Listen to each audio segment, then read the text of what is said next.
আসসালামু আলাইকুম ওয়া রাহমাতুল্লাহি ওয়া বারাকাতুহু।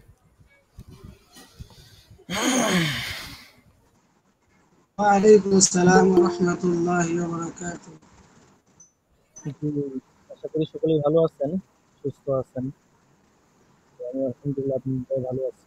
আমাদের হাতে সহায়তা করা অনেক বেশি। আজকে আমাদের পানি হবে আমরা কিছু করব। এরপরে আমাদের আলোচনা হবে দুটো করে। তো পাশাপাশি আমাদের বাংলা নিয়েও কিছু পড়াশোনা করা দরকার। অর্থাৎ আমরা অনেকেই সুন্দর করে বাংলা লিখতে পারি না। দাড়ি, কমা, বাংলা বানান কি ভুল করি। তো বুধবার জি, দিন দরজটাতে ইনশাল্লাহ আমরা এই বিষয় নিয়ে টুকটাক আলোচনা করব। তো আপাতত যেহেতু তামরিন সংক্রান্ত এক্সট্রা একটা দরজ চলতেছে, তো এই দরজটা শেষ হওয়ার পর ইনশাল্লাহ বাংলা তারপর অন্যান্য যে সাবজেক্টগুলো আছে প্রাথমিক কিছু ইংরেজি এগুলো নিয়ে ইনশাল্লাহ আমরা পড়াশোনা করব।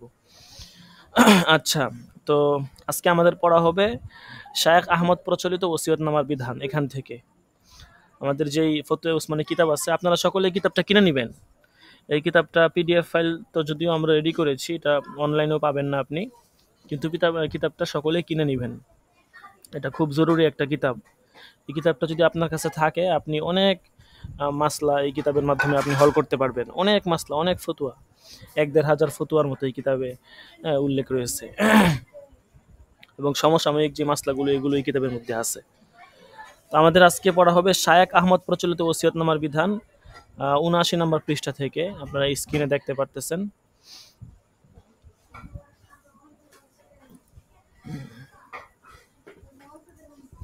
তো দেখেন এখানে কি বলা হচ্ছে। সওয়াল, একটি ইশতেহার মানুষ প্রায়ই প্রকাশ করে থাকে। একটি প্রসিদ্ধ ওসিয়তনামা যেটাকে হযরত রাসূলুল্লাহ সাল্লাল্লাহু আলাইহি সাল্লামের দিকে সম্পৃক্ত করা হয়, সেটা কি ঠিক?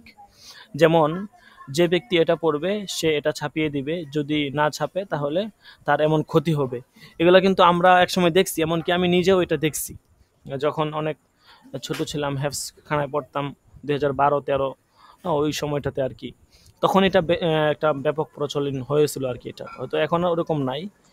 ওইটা আর কি একজন শায়েখ ছিল, শায়েখ আহমদ, ওনার একটা ওসিয়তনামা বা প্রচার প্রসার হয়েছিল আর কি ওনার মাধ্যমে, যে এরকম একটা উদাহরণ এখানে দেওয়া হলো।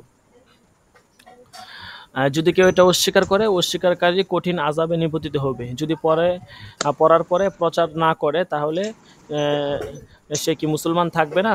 যেহেতু ওখানে বলা হয়েছে। মিউট করে রাখি, আপনারা মিউট করে রাখবেন। হ্যাঁ, এরপরে জবাবে বলা হচ্ছে, দেখেন কি জবাব দিচ্ছে। জবাব: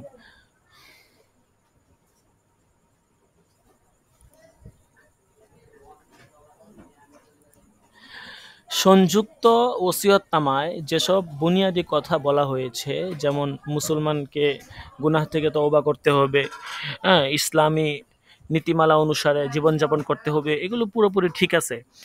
এসব কথা যত প্রচারিত হবে ততই ভালো, কিন্তু পাঠককে নির্দিষ্ট পরিমাণ এই ওসিয়তনামাই প্রচার করতে হবে, প্রচার করতে আবশ্যক সাব্যস্ত করা, এবং যে করবে না তার ক্ষতি হবে এই মর্মে ধমক দেওয়া, এগুলো শরীয়ত গত কোনো ভিত্তি নেই। শরীয়তে এগুলো কোনো ভিত্তি নেই। আচ্ছা, এই ওসিয়তনামা অনেক দিন থেকে প্রচার করা হচ্ছে, প্রায় ৮০ বছর আগ থেকে। কোনো ব্যক্তি নিজ থেকে বানিয়ে থাকবে। শায়েখ আহমদ নামে রওজায়ে আতহারের কোনো খাদেম এখনো নেই, আগেও ছিল না। যখন নতুন করে এই ওসিয়তনামা প্রচার পেয়েছিল তখন উলামায়ে কেরাম যাচাই করেছিলেন। এজন্য ক্ষতির ধমকির কোনো পরোয়ার প্রয়োজন নেই। হ্যাঁ, মুহাম্মদ আশিক ইলাহি বুলন্দ শহরি উফিয়া আনহু। আচ্ছা, এরপরে শয়তান যখন জান্নাতে যেতে পারে না তাহলে সে আদম আলাইহিস সালামকে ধোঁকা দিল কিভাবে? এটা একটা প্রশ্ন আসে না? শয়তান তো জান্নাতে ঢুকতেই পারে না, তো জান্নাতে না ঢুকে সে আদম আলাইহিস সালামকে ধোঁকা দিয়ে ওই ওই ফল কিভাবে খাওয়াইলো? হ্যাঁ, তো প্রশ্ন করা হচ্ছে যে জান্নাতে তো শয়তান ঢুকতে পারে না, আহ, তাহলে হযরত আদম আলাইহিস সালামকে ধোঁকা দিল কিভাবে? সে শুধু হযরত আদম আলাইহিস সালামকে দিয়েছিল ধোঁকা, নাকি আদম হাওয়া দুজনকেই দিয়েছিল? আগে দিয়েছিল কাকে? জবাব: কোরআন মাজিদে স্পষ্ট বলা হয়েছে শয়তান ধোঁকা দিয়েছে। এই কাজের জন্য কি জান্নাতে ঢোকা দরকার ছিল? আল্লাহু সুবহানাহু আলাম। অল্পতে উত্তর দিয়ে দিছে। ধোঁকা দেওয়ার জন্য তো জান্নাতে ঢোকা শর্ত না, ঠিক আছে, বাহির থেকেও তার ওই ক্ষমতা আল্লাহ তাআলা তাকে দিয়ে দিচ্ছে, সে ধোঁকা দিয়েছে। আচ্ছা, এরপরে কুফরি ও কুফরির কথা ও কাজ প্রসঙ্গ অধ্যায়। গান শ্রবণকারীকে কি কাফের বলা যাবে? ক তে ২টা প্রশ্ন করছে। ক, গানকারীরা কি কাফের? যারা গান বলে তারা কি কাফের? ২ নাম্বার, যদি কাফের না হয়ে থাকে তাহলে আমাদের এখানে একজন তাদেরকে কাফের বলে থাকে, এটা কি ঠিক? জবাব, গান বাজনায় লিপ্ত হওয়া মারাত্মক গুনাহ। হাদিস সমূহে এ বিষয়ে অনেক শক্ত ধমকি এসেছে। এজন্য প্রত্যেকটি মুসলমানের উচিত তা থেকে বেঁচে থাকা। কিন্তু এমন কবিরা গুনাহে লিপ্ত ব্যক্তি কাফের নয় যতক্ষণ তার আকীদা কুফরি না হবে। অর্থাৎ গান বাজনা নয়, যত ধরনের গুনাহের কাজ আছে, এটা যত বড় মারাত্মক কাজই হোক, এমনকি কেউ যদি জিনার কাজে লিপ্ত থাকে তাকেও কাফের বলা যাবে না, তবে তাকে ফাসেক বলতে হবে। হ্যাঁ, এবং সে মারাত্মক ধরনের অপরাধে লিপ্ত হচ্ছে এটা বলা যাবে, কিন্তু কাফের বলা যাবে না। কারণ কাফের এটা হচ্ছে তার মানে আকীদার সাথে সম্পর্কিত বিষয়, বা তার কাজ যদি এরকম কুফরি কোনো কাজ পাওয়া যায়, হ্যাঁ, বা তার আকীদা যদি কুফরির সাথে মিলে যায়, তাহলে এটা তাকে কাফের বলা যাবে, অন্যথায় কাফের বলা হবে না। আচ্ছা, তারপরে বলা হচ্ছে যে কোনো কাফের দেশের ভিসা লাভ করার জন্য ভিসা ফরমে নিজেকে কাদিয়ানি লেখার কি হুকুম? সওয়াল, আল্লাহ যেন হজরতকে পুরোপুরি সুস্থ রাখেন। আজকাল একটা মাসলা নিয়ে চিন্তা ভাবনা করার প্রয়োজন দেখা দিয়েছে, তা হলো কিছু কিছু মুসলমান কোনো কাফের দেশের ভিসা সহজে লাভ করার জন্য অথবা দুনিয়ার অন্য কোনো গরজের জন্য পাসপোর্টে নিজেকে কাদিয়ানি লিখে দিচ্ছে। এ কথা তো সবাই জানে, কাজটি অত্যন্ত গর্হিত এবং গুনাহের, কিন্তু প্রশ্ন হচ্ছে ওই লোকটাকে কাফের বলা যাবে কিনা। আমাদের এখানে ফতুয়া বিভাগের ফতুয়া তলব করা হয়েছে। বিষয়টা নিয়ে চিন্তা ভাবনা করার পর যতটুকু পরিষ্কার হলো তার সারাংশ আপনার খেদমতে পেশ করা হলো। শেষ এতদ্বীপ বিষয়ের কিছু ভাষ্য তুলে ধরা হয়েছে। জনাবের খেদমতে আরজ আপনার রায় লিখে বাধিত করবেন। ক, কোনো কথা কাফের ওয়াজিবকারী হওয়া না হওয়ার মধ্যে মতবিরোধ হলে কাফের না বলার মতটিকে প্রাধান্য দেওয়ার অধিক নিরাপত্তা। মানে যে সওয়ালকারী উনি তাহকিক করে এই বিষয়গুলো পাইছেন আর কি, যে কোনো কথার একটা কথা বলছে সেটা কাফের ওয়াজিব হওয়াকে আবশ্যক করে, আবার ওনাকে আবশ্যক করে না, এরপর মতবিরোধ আর কি, মানে ইখতিলাফ পাওয়া গেছে আর কি, যে তার এই কথাটা যে সে বলছে এর দ্বারা কি সে কাফের হবে, বা এটা কি কাফের হওয়াকে আবশ্যক করতেছে নাকি করতেছে না, এর মধ্যে ইখতিলাফ, উলামায়ে কেরামের ইখতিলাফ। তো সেই ক্ষেত্রে বলা হচ্ছে সেই ক্ষেত্রে কাফের না বলার মতটাকে প্রাধান্য দিতে হবে। আচ্ছা, এরপরে খ, যে কথাগুলো কুফর ওয়াজিব করে সেগুলো উচ্চারণ করার সুরত কয়েকটি। ১ নাম্বার, ভুলে অথবা অসতর্কতাবশত বলে ফেললে সর্বসম্মত কাফের বলা যাবে না। হ্যাঁ, ভুলে অথবা মানে অসতর্কতাবশত বলে ফেললে তাকে কাফের বলা যাবে না। হ্যাঁ, ২ নাম্বার, ইচ্ছাকৃত উচ্চারণ হলে মনে হয় ইচ্ছাকৃত বলে বলার ইচ্ছা, কথাটি কুফুর ওয়াজিব হওয়ার এলেম এবং কুফুরের এরাদাও শামিল, এই সুরতে সর্বসম্মতিকে কাফের বলা হবে। অর্থাৎ ইচ্ছাকৃত যদি উচ্চারণ হয়, ইচ্ছাকৃত দ্বারা উদ্দেশ্য হচ্ছে সে যে এটা বললে যে কুফুরি হবে এটা সে জানে, এবং এটা বলার দ্বারা তার কুফুরের এরাদাও উদ্দেশ্য, মানে সে কুফুরের নিয়ত করছে, তাইলে এটা বলার দ্বারা সে কাফের বলা হবে তাকে সর্বসম্মতিক্রমে, যদি ইচ্ছাকৃত উচ্চারণ করে। ৩ নাম্বার, অজানাবশত উচ্চারণ, মানে উচ্চারণ ইচ্ছা করেই হবে কিন্তু এর কারণে মানুষ যে কাফের হয়ে যায় তা জানা থাকবে না। এই সুরতে মতবিরোধ আছে, কাফের বলা না বলা উভয় বক্তব্যই পাওয়া যায়। ৪ নাম্বার, কৌতুকচ্ছলে উচ্চারণ, মানে উচ্চারণ স্বেচ্ছায় এবং কথাটি কুফরি তাও জানা আছে কিন্তু প্রয়োগের ইচ্ছা নেই, এই সুরতে কাফের বলা হবে। খেলার ছলে উচ্চারণ, অর্থাৎ ঠাট্টা করে কুফরি কথা বলা হয়ে থাকবে, এতে যেহেতু ঈমান তাচ্ছিল্য করা হয় কাজে এই সুরতে কাফের বলা হবে। এই বিশ্লেষণের দাবি এই যে নিজেকে কাদিয়ানি লিখতে গিয়ে যদি তার এলেম থাকে তাহলে কুফরি হবে, কিন্তু কাজটি খেলার ছলে বা কৌতুকচ্ছলে হয়েছে বলে স্থির করা গেলে কাফের বলা যাবে। বিষয়টি কুফর ওয়াজিবকারী হওয়ার এলেম না থাকতে লেখা হলে সর্বশেষ কাফের বলা থেকে বিরত থাকতে হবে। নিচে কিছু এবারত তুলে ধরা হলো, অনেকগুলো এবারত লিখছে। এরপর 2টি বিষয় লক্ষণীয়। ১, সাধারণ মানুষের দ্বীনি অবলম্বন এমন দুর্বল হয়ে পড়েছে যে কাফের ফতুয়া জানার পরও অনেকে দুনিয়াবি স্বার্থকে প্রাধান্য দিবে এবং এমন কর্মকাণ্ড ছাড়বে না। কাফের ফতুয়া পাওয়ার পরও এমন কর্মকাণ্ড অব্যাহত থাকলে তা সর্ববিচারে কুফুর হবে। তখন কাফের হওয়ার ফতোয়া দিলে বাহ্যত এই অসুবিধা আছে যে কুফুরের ফতোয়া থেকে বাঁচার একটি পথ ছিল, তাও বন্ধ হয়ে যাবে। 2, যদি কাফের হওয়ার ফতোয়া না দেওয়া হয় তাহলে এমন কর্মতৎপরতার সাহস বাড়িয়ে দেওয়া হবে। এই দুটি বিষয়ে চিন্তা করলে মনে হয় ফতোয়া আহ, আহ, দেওয়া বা লেখার সময় পরিষ্কার কাফের হওয়ার বিষয়টি এড়িয়ে যাওয়া ভালো, যাতে প্রথম অসুবিধাটি আবশ্যক হয়ে না পড়ে। তবে ভর্ৎসনা ও ধমকি দেওয়ার জন্য কঠিন শব্দ ব্যবহার করা যেতে পারে, কিন্তু এও দুরূহ হবে তখন যখন ফিকহিভাবে এর অবকাশ থাকবে। হ্যাঁ, আশা করি সকলে এই প্রশ্নটা বুঝতে পারছেন। উনি এখানে আসলে একটা মাসলা জানতে চাইছেন, হ্যাঁ, যে এটা কিভাবে যারা এরকম ভিসা ফরমে নিজেকে কাফের লেখে সহজে ভিসা পাওয়ার জন্য, ঠিক আছে, এটা জায়েজ কিনা এই বিষয়ে আর কি উনি মাসলা জানতে চাইছেন। তো এখানে উনি নিজের কিছু তাহকিকাতের কথাও তুলে ধরছেন। এরপরে জবাব দেওয়া হচ্ছে,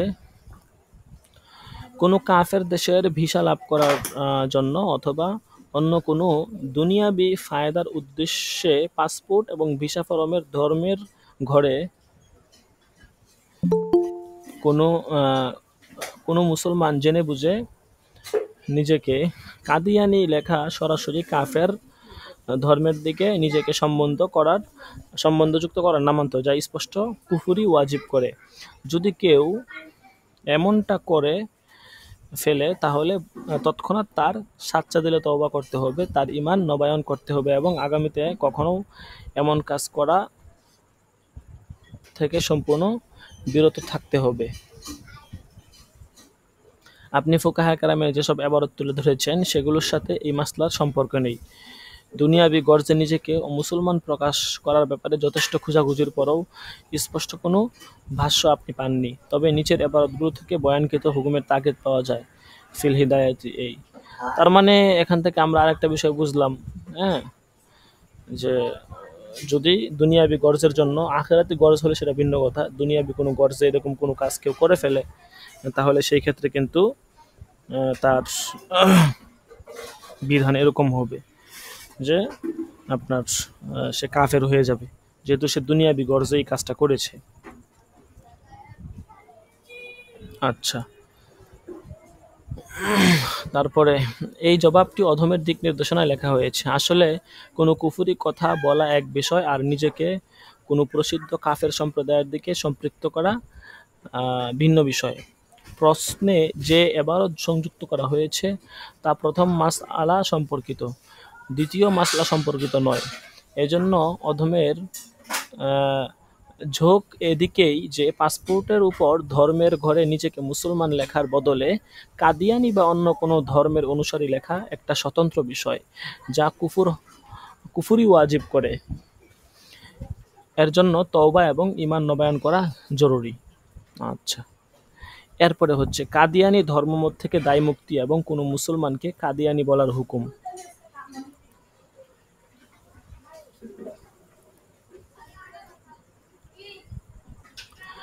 তো এখানে দেখেন কি লিখছে, আসসালামু আলাইকুম রহমতুল্লাহ বরকাত। সওয়াল, আমি বশির আহমদ শাহ, পিতা সৈয়দ মোহাম্মদ ইসমাইল শাহ, বাসিন্দা সামারো শহর, জেলা নুপারকুরশিন্ড, নিম্নবর্ণিত আকিদা বিশ্বাস লালন করি। উনি এই আকিদা বিশ্বাস লালন করে, এখন ওনার কি হুকুম, উনি ওনার মাসলা জানতে চাচ্ছেন।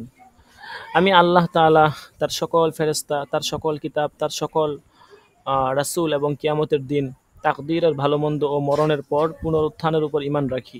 ঈমানে মুজমাল এবং ঈমানে মুফাসসালের উপর পুরো বিশ্বাস রাখি। আমি শপথ করে স্বীকার করছি যে আমি খাতামুন নবিয়্যিন হযরত মুহাম্মদ সাল্লাল্লাহু আলাইহি ওয়াসাল্লামের খতমুন নবুয়তের উপর শর্তহীনভাবে পরিপূর্ণ ঈমান রাখি। আমি এমন কোনো ব্যক্তির অনুসরণ করি না যে হযরত মুহাম্মদ সাল্লাল্লাহু আলাইহি ওয়াসাল্লামের পরে নবুয়তের যে কোনো অর্থ বা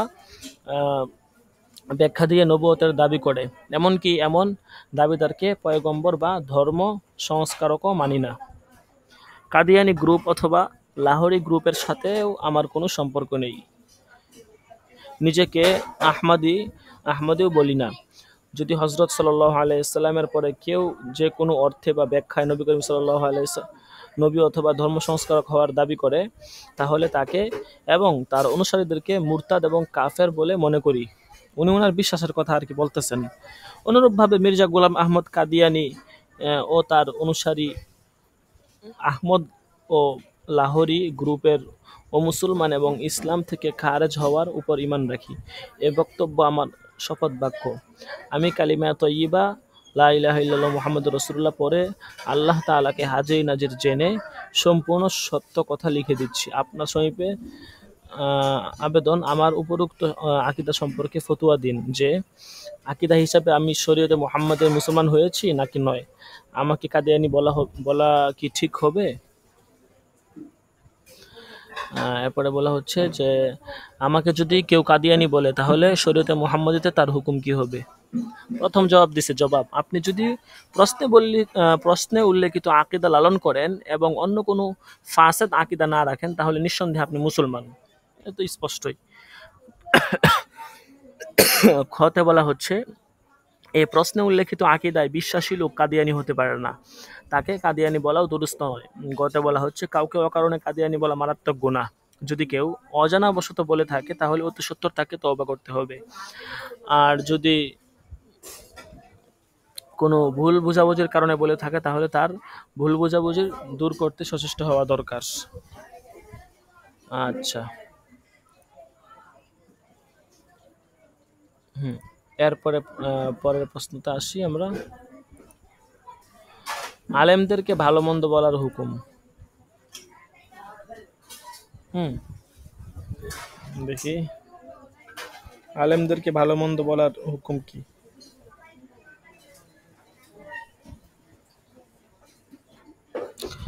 বলতেছে এক ব্যক্তি উলামায়ে দ্বীনকে লুতি বলে থাকে। সে বলে আলেমদের পেশা হলো ধর্ম বিক্রি করা। এলমে দ্বীন শিখিয়ে তারা মানুষকে গুমরাহ করছে। হ্যাঁ, উলামায়ে কেরাম হলো বদমাইশ। আরবি মাদ্রাসাগুলো পর সবাই অর্থাৎ মুশরিক ও কাফের। আচ্ছা, এখানে কি পৃষ্ঠায় পেজ লেগে গেল নাকি? কত নম্বর পৃষ্ঠা এটা? 89। তারপরে তো 90 পৃষ্ঠা থাকবে, 91 এসে পড়ছে, 92।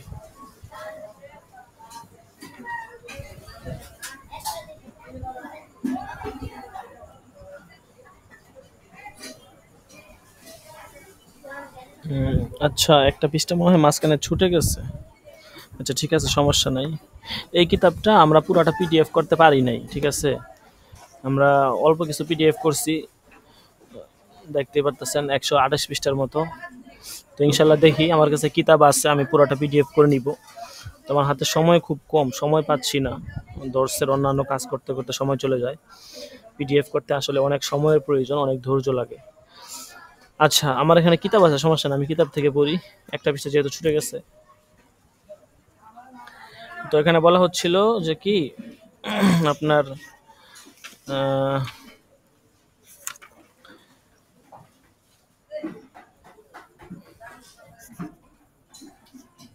সে কি বলে আলেমদেরকে এরকম লুতি বলে। আরবি মাদ্রাসাগুলো হচ্ছে বদমাইশের আড্ডা। মসজিদকে আস্তা বলে উল্লেখ করে আরও নানান কিসিমের বেহুদা কথা বলা আজকাল লোকটির পেশায় পরিণত হয়েছে। উল্লেখ্য লোকটি বুদ্ধিসম্পন্ন, প্রাপ্তবয়স্ক এবং বুঝমান। এখন শরীয়ত অনুযায়ী লোকটির হুকুম কি? জবাব, উপরের কথাগুলো অত্যন্ত মারাত্মক। যাচাই ছাড়া ঢালাওভাবে আলেমদের পুরো জামাতকে এরকম নোংরা ও বিশ্রী কথাগুলো বলা নেহাত ফাসিকি এবং গুমরাহি, বরং কথাগুলো কুফরি কথা হওয়ারও আশঙ্কা আছে। উল্লেখিত ব্যক্তির উচিত আন্তরিক ও প্রকাশ্যভাবে দ্রুত তওবা করা, সতর্কতাবশত তার ঈমান ও বিবাহ নবায়ন করা উচিত। যতক্ষণ পর্যন্ত সে এ ধরনের কাজ থেকে তওবা না করবে ততক্ষণ তার সাথে বন্ধুত্বস্বরূপ সম্পর্ক রাখা যাবে না। এরপরে হচ্ছে হাদিস অগ্রহণযোগ্য হওয়া এবং জাহান্নাম চিরস্থায়ী না হওয়ার আকীদা রাখা। সওয়াল, জানতে চাই উলামায়ে দ্বীন ও শরীয়তের মুফতিগণ নিচের মাসলাগুলোতে কি বলবেন? ক, আমাদের এলাকার কিছু লোকের আকীদা এমন, বর্তমান যুগে হাদিসের যে ভান্ডার রক্ষিত আছে তার কোনো প্রয়োজন নেই, এগুলো জ্বালিয়ে দেওয়া উপযুক্ত, মাআযাল্লাহ। খ, একটি আকীদা এমন আছে যে জান্নাত চিরস্থায়ী কিন্তু জাহান্নাম চিরস্থায়ী নয়, বরং ধ্বংসশীল এবং অনন্তহীন। তারা বলে জাহান্নাম শেষ হয়ে যাওয়ার পর সবাই অর্থাৎ মুশরিক ও কাফের রহমত অর্থাৎ আল্লাহর জান্নাতে যাবে। একথার দলিল হিসাবে এই হাদিসটি তারা পেশ করে, ইন্না রহমাতি সাবাকত গজবি। সাথে সাথে মাওলানা শিবলি নোমানের সিরাতুন নবী কিতাবটি ৪র্থ খণ্ডের দুজখের সমাপ্তি অধ্যায় দেখিয়ে মানুষের জেহেন খারাপ করছে তারা। এখন বলুন, এসব লোকের আকীদা কি শরীয়তে মুহাম্মদের অনুকূল নাকি প্রতিকূল? জবাব: উল্লেখিত আকীদা অত্যন্ত গুমরাহিপূর্ণ। প্রথম আকীদা, সমস্ত হাদিস অগ্রহণযোগ্য, এটা কুফরি আকীদা, যার পর মানুষের ইসলামের গণ্ডি থেকে বের হয়ে যায়। দ্বিতীয় আকীদাও কুফুরের আশঙ্কাপূর্ণ। এ ধরনের আকীদা পোষণকারী লোক যতক্ষণ তওবা না করে ততক্ষণ তার সাথে বন্ধুত্বসুলভ সম্পর্ক না রাখা বাঞ্ছনীয়। আচ্ছা, এরপরে প্রশ্ন করা হচ্ছে, কোনো মুসলমানকে কাফের উক্তিকারীর কি হুকুম? উলামায়ে দ্বীন কি বলবেন? মাওলানা জাকিরুল্লাহ হালসাকিন লুন্দুখুর দাআদা এই মর্মে ফতোয়া জারি করেছেন যে আঞ্জুমানে ইশাআত তাওহীদ ও সুন্নাহ এর সকল সদস্য কাফের। তাদের মেয়েদের সাথে বিবাহ শাদী জায়েজ হবে না। তাছাড়া তিনি মুহাম্মদ ইবনে আব্দুল ওয়াহাব নজদি, ইবনে তাইমিয়া, ইসমাইল শহীদ এবং দেওবন্দীদের সবাইকে কাফের বলে থাকেন। এই ফতোয়া দেওয়ার কারণে উল্লেখিত মাওলানা সাহেব কি কাফের হয়ে যাননি? মানে উনি একটা ফতোয়া দিয়েছেন যে দেওবন্দের যারা আছে ওরা সবাই কাফের। এই ফতোয়া দেওয়ার কারণে উনি কি কাফের হন নাই? বলতেছে, জবাব: কোনো মুসলমানকে কাফের বলা শক্ত গুনাহ, এরকম যে বলবে সে ফাসেক। তবে তার এই ভুলের কারণে তাকে নিঃশর্তভাবে কাফের বলা যাবে না, যতক্ষণ তার অন্যান্য বুনিয়াদি আকায়েদ খারাপ না হয়। অবশ্য এরকম বলা কুফুরের ভয় থেকে খালি নয়।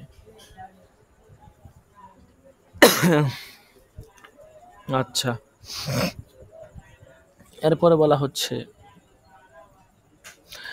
যদি অমুক কাজ করি তাহলে কাফের হয়ে যাব বলার কি হুকুম? কেউ বলছে যদি অমুক কাজ করি তাহলে কাফের হয়ে যাব? সওয়াল: যদি স্ত্রী কয়েকবার বলে এখনো নামাজ পড়িনি, অথচ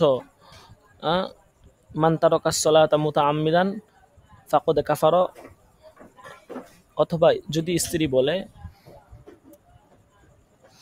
অমুক কাজ করলে কাফের হয়ে যাব এবং সে ওই কাজ করে বসে, কিংবা ভুলে কুফুর অবলম্বনের উদ্দেশ্য নয় কোনো কুফুরি বাক্য বলে ফেলে, তাহলে এসব সূরতে সে কি কাফের হয়ে যাবে বা সে তালাক হয়ে যাবে? জবাব: জেনে বুঝে নামাজ ছেড়ে দেওয়া মারাত্মক গুনাহ, তবে সে কারণে মানুষ কাফের হয় না। অনুরূপ, যদি কেউ বলে অমুক কাজ করলে কাফের হয়ে যাব এবং তারপর সে কাজ করে বসে, তাহলেও সে কাফের হবে না। কিন্তু সে যদি বুঝে যে এই কাজটি করলে সত্যি সে কাফের হয়ে যাবে, তারপরও কুফরের উপর রাজি হয়ে এই কাজটি করে, তাহলে তা হবে ভিন্ন কথা। দলিল সহ এখানে আর কি মাসলাটা বলা হয়েছে। এরপরে একটা প্রশ্ন করছে যে আমি হিন্দু, কেউ বলছে নিজেকে নিজে আমি হিন্দু, এই কথা বলার কি হুকুম? সওয়াল: কোনো ব্যক্তিকে বলা হয় যে রমজান মাস কোরআন তেলাওয়াত করো না কেন, রমজান মাস কোরআন তেলাওয়াত করো না কেন, তুমি কি মুসলমান নও? সে জবাব দিল, হ্যাঁ, আমি মুসলমান নয়, আমি বরং হিন্দু বা শিখ। এমন লোক কি মুসলমান থাকবে? তার আহ, উম, তার বিবাহ বহাল থাকবে? জবাব: হ্যাঁ, আমি মুসলমান নয়, আমি হিন্দু বা শিখ বাক্যটি কুফরি বাক্য শব্দ থেকে যে অর্থ বুঝে আসে তাই যদি তার উদ্দেশ্য হয়, তাহলে এমন বাক্য বলার কারণে সে কাফের হয়ে যাবে। এমন লোকের জন্য তওবা করার পর ঈমান ও বিবাহ নবায়ন করা জরুরি। তবে তার উদ্দেশ্য যদি অন্যরকম থাকে তাহলে তা লিখে আবার প্রশ্ন করতে হবে। তবে সর্বাবস্থায় ঈমান ও বিবাহ নবায়ন করে নেওয়া উচিত, কারণ এটি অত্যন্ত নাজুক ও বিপজ্জনক বাক্য। আল্লাহ তাআলা প্রত্যেক মুসলমানকে এ ধরনের কথা মুখে আনা থেকে হেফাজত করুন, আমিন। আচ্ছা, তো কঠিন কিছু নাই, সবগুলোই প্রায় সহজে, এই জন্য আশা করি সকলেই বুঝতেছেন। মানে ব্যাখ্যার কিছু নাই। যদি কোনো প্রশ্ন কারো বুঝতে অসুবিধা হয় তাহলে ইনশাল্লাহ নক দিবেন, বলবেন। হ্যাঁ, প্রশ্নটা পড়া শেষ হলে বুঝাই দেওয়া হবে ইনশাআল্লাহ।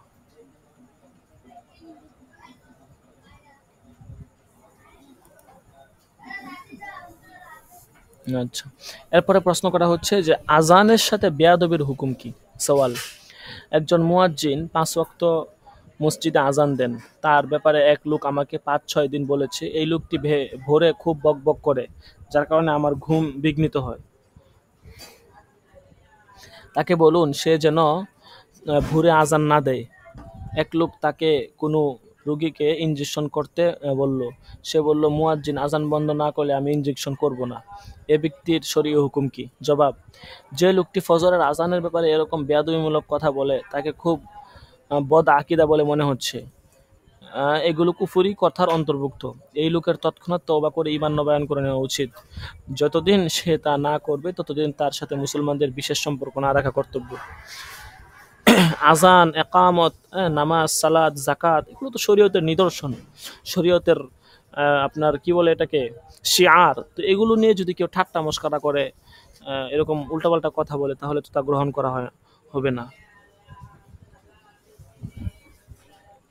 এরপরে আরেকটা প্রশ্ন করা হয়েছে, আমি কাফের হয়ে যাব, পাথর পূজা করব, আল্লাহ তাআলার সাথে লড়াই করব, এসব বলার কি হুকুম? সওয়াল: কয়েকজন লোকের সামনে এক লোক বলল, আমি কাফের হয়ে যাব, পাথর পূজা করব, আল্লাহ তাআলার সাথে লড়াই করব এবং দাড়ি কেটে ফেলব। যখন লোকজন তাকে ধরে বসলো তখন সে কথাগুলো উদ্ধৃত করে মিথ্যা কথা বলল যে আমি এমন কথা বলিনি। অথচ মহল্লার সব লোকজন তার ওই কথার উপর সাক্ষী রয়েছে। সাক্ষী গ্রহণের আগে সে অভিযোগ পুরোপুরি অস্বীকারও করেছে। তারপর যখন সাক্ষ্য গ্রহণ করা হলো তখন সে স্বীকার করে বলল, আমার ভুল হয়ে গেছে। এখন সে ক্ষমা প্রার্থনা করছে। এ বিষয়ে শরঈ ফতোয়া কি হবে? আর এখন যে সে আমি কাফের হয়ে যাব কথাটি থেকে তওবা করছে, তার তওবার জন্য কি বিশেষ কোনো কিছু পন্থা আছে? জবাব: বর্ণিত প্রশ্নে লোকটি উক্ত কথা বলে মারাত্মক গুনাহে লিপ্ত হয়েছে। তাৎক্ষণিকভাবে তার উচিত আল্লাহ তাআলার কাছে তওবা করা। তওবাটি এভাবে হতে পারে, সে আল্লাহ তাআলার কাছে আরজ করবে, হে আল্লাহ, আমি উপরের কথাগুলো বলে শক্ত গুমরাহির পথ অবলম্বন করেছিলাম। আমি এজন্য অত্যন্ত লজ্জিত। আগামীর জন্য এ ধরনের কথা এবং সব ধরনের কুফরি কথা ও কাজ থেকে আমি পবিত্র থাকার কথা প্রকাশ করছি। হে আল্লাহ, আপনি দয়া করে আমাকে মাফ করে দিন। তাছাড়া সতর্কতার স্বরূপ ইমানে মুফাসসালের সাক্ষ্য এবং অন্যান্য সব ধর্ম থেকে তার পবিত্র করার বিষয়টি মানুষের সামনে প্রকাশ ও প্রচার করে দিবে, যেহেতু একটা সামাজিক বিষয়। আচ্ছা, এরপরে প্রশ্ন ছিল, কোরআনের শাব্দিক পরিবর্তন আকীদা লালন করা এবং প্রমাণ হিসাবে হযরত কাশ্মীরি রহমতুল্লাহ ভাষ্য পেশ করে, এটা কেমন?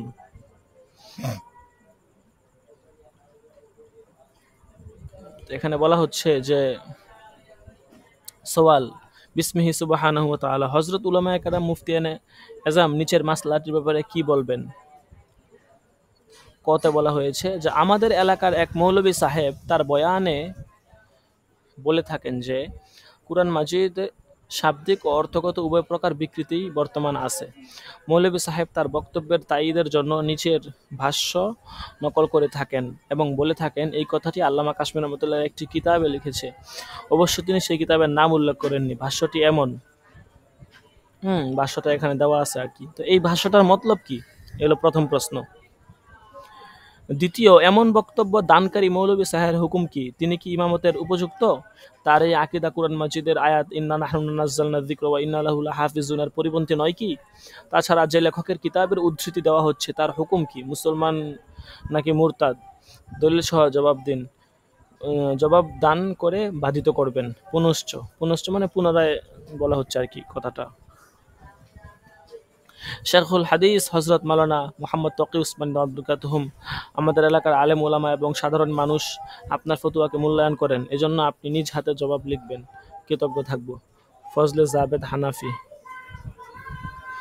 জবাব: কুরআন কারীমে শাব্দিক বিকৃতি থাকার আকীদা লালন করা কুফরি। হযরত আল্লামা কাশমী রাহমাতুল্লাহ আলাইহি উক্ত ইবারতে বলতে চেয়েছেন, পূর্ববর্তী আসমানি কিতাবসমূহ তাওরাত, ইনজিল, জাবুর এর ব্যাপারে যারা বলে যে এগুলো শুধু অর্থগত বিকৃতি সাজিত হয়েছে, তারা ভুল বলে থাকে। কারণ বিকৃতিকারীরা কুরআনে মাজিদেও বিকৃতি ঘটাতে চেষ্টা করেছে। এজন্য হযরত রাহমাতুল্লাহ আলাইহি বলেন, তার মতে পূর্ববর্তী আসমানি কিতাবসমূহের মধ্যে শাব্দিক বিকৃতিও রয়েছে। হযরতের এই ভাষ্য পূর্ববর্তী আসমানি কিতাবগুলোর ব্যাপারে। কাজেই এখান থেকে কুরআন মাজিদ বিকৃত হওয়ার আকীদা বের করা সম্পূর্ণ গুমরাহি বই নয়। যে ব্যক্তি কোরআন মাজিদ বিকৃত হওয়ার আকীদা পোষণ করে সে মুসলমান নয়, কাফের, তার পেছনে নামাজ হবে না। স্পষ্ট ফতোয়া দিয়ে দিচ্ছে। কোরআন মাজিদ শব্দগত অর্থগত উভয়ভাবেই ঠিক আছে, কোনো বিকৃতি এর ভিতরে নাই। ঠিক আছে, রাসূল সাল্লাল্লাহু আলাইহি ওয়াসাল্লামের উপর যেভাবে অবতীর্ণ হয়েছে আজকে পর্যন্ত সেভাবেই এসেছে, কোনো বিকৃতি এর ভিতরে নাই। এরপর আরেকটা প্রশ্ন আজকে ছিল, আজকে আমাদের শেষ পয়েন্টটা ছিল কি, আল হুদা ইন্টারন্যাশনাল। আচ্ছা, এটার পরেরটা তো, বিদ্রূপ বচনে আল্লাহর শানে অশুভন শব্দ ব্যবহার করার হুকুম কি? এটা প্রশ্ন ছিল। সওয়াল, এক লেখক তার বইয়ে আল্লাহ তাআলার শানে বেয়াদবি করেছে। আমার ফতোয়া সংগ্রহের উদ্দেশ্য হলো তার বিরুদ্ধে মোকদ্দমা চালানো। নিচের এবারতগুলো ডাইজেস্টের 90 থেকে 93 পৃষ্ঠার আলিফ লাইলা নামের পত্রে লেখা হয়েছে। লেখাটি সারাংশ তুলে ধরা হলো। আচ্ছা, একজন লেখকের কথা বলতেছে আর কি। তো উনি কিছু কথা আর কি লেখছেন। একটা কিতাব আছে আলিফ লাইলা নামের একটা পত্র আর কি, পত্রের মধ্যে এই কথা কিছু বক্তব্য লেখছেন, ওই বক্তব্যের সারাংশ এখানে লেখা হচ্ছে। আচ্ছা, দেখেন কি বলা হচ্ছে। কদিন আগে আমি স্বপ্নে দেখেছি, আমার কাছে মনে হলো আমি ঘুমের মধ্যে জাগ্রত হচ্ছি। মাথা উঁচু করে দেখি একজন ফেরেশতা দাঁড়িয়ে আছে। সে বলল, ভালোই জার্নালিস্ট হয়েছ, ক্ষুধার দরবারে হাঙ্গামা হচ্ছে আর তুমি এখানে পড়ে আছো, নাউজুবিল্লাহ। আমি বললাম, আমার ডিয়ার তো বলছে শুধু উজির ও কৃষি নাবিক শুধু উজির ও কৃষি নাবিকদের কাছে যাও, কিন্তু তুমি বললে আজ ক্ষুধাকেও দেখে নিতে পারি, বলতে পারি না তার ইতিহাসে সাংবাদিক কি বলতে পারি না তার ইতিহাস সাংবাদিকরা গ্রহণ করবে কিনা, কারণ তিনি তো আমাদের পার্টির অন্তর্ভুক্ত না। ইবলিস হলে ভিন্ন কথা। যাই হোক, আমি আমার ডায়েরি ও ক্যামেরা নিয়ে চলতে লাগলাম। সেখানে গিয়ে দেখলাম আসলেই হাঙ্গামা হচ্ছে। আল্লাহ মিয়া সিংহাসনে বসে আছেন, নূরের হৃদয় জুরানিয়া রশ্মি। হ্যাঁ, চারদিকে ফেরেশতারা সেজদায় পড়ে আছে, পেছনে চলছে হামদসানার সঙ্গীত, মৃদুমন্দ খুশবুর লহর ছড়িয়ে পড়ছে, কিন্তু মাঝখানে কয়েকজন পশ্চিমা বিজ্ঞানী দাঁড়িয়ে অমার্জিতভাবে হট্টগোল করছে। এই ফেরেশতা কানে কানে বলল, খোদার সাথে বিদ্রূপ করে নিজেদের স্বেচ্ছাচারিতার নোটিশ দেওয়ার জন্য এসেছে। আমি মনোযোগ দিয়ে শুনলাম, দেখলাম একজন বয়স্ক ধরনের বিজ্ঞানী বলছে, আমরা তোমার প্রভুত্ব কেন মানব? তোমার কাছে যা আছে তা কি আমাদের কাছে নেই?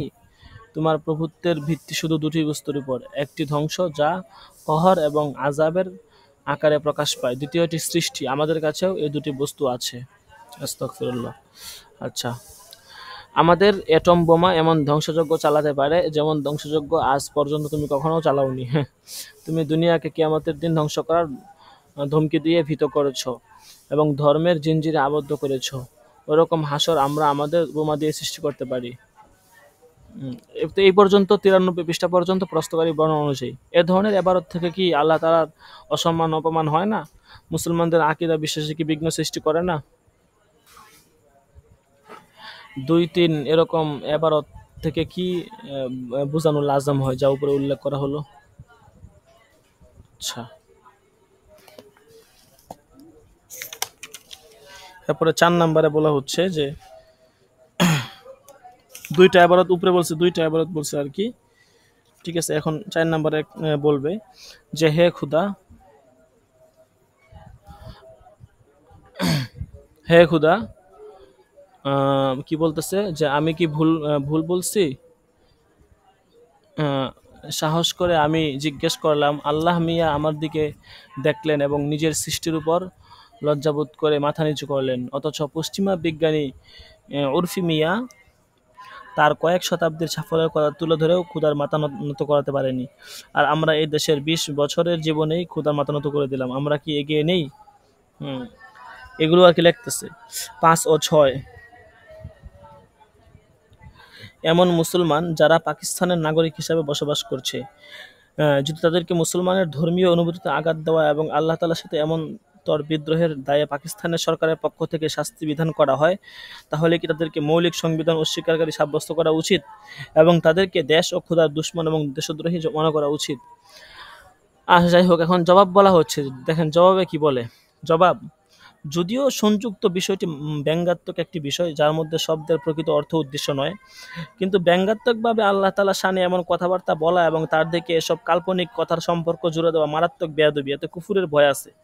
কাজেই এমন রচনার লেখকের কর্তব্য তৎক্ষণাৎ সাচ্চা দিলে তওবা করা। এই জাতীয় রচনা প্রকাশ করা সম্পূর্ণ নাজায়েজ। আল্লাহ তাবারক ওয়া তাআলা সৃষ্টি ও কুদরতি কারখানা নিয়ে ব্যঙ্গ বিদ্রুপ করা ভয়াবহ গুনাহ। যদি কোনো ব্যক্তি এরকম কথাগুলোকে বাস্তব মনে করে তাহলে তার কুফুরের ক্ষেত্রে কোনো সন্দেহ থাকবে না। ফতোয়া আলমগীরের হাওলা এখানে দেওয়া আছে। যদি কথার প্রকৃত উদ্দেশ্য না হয়, বরং শুধু বর্তমান যুগের মানুষের উপর বিদ্রুপ হানা উদ্দেশ্য হয়, তাহলে যেহেতু মুসলমান কাফের সাব্যস্ত করা একটা জটিল বিষয়, মুসলমানকে কাফের সাব্যস্ত করা একটা জটিল বিষয়, হ্যাঁ, বলতেছে কাজেই কাফের সাব্যস্তকরণ থেকে সংযত থাকতে হবে। একটা হচ্ছে আল্লাহ তাআলাকে বিদ্রুপ করা হচ্ছে এই কথাগুলো দ্বারা উদ্দেশ্য, আরেকটা হচ্ছে মুসলমানদেরকে হ্যায় প্রতিপন্ন করা উদ্দেশ্য।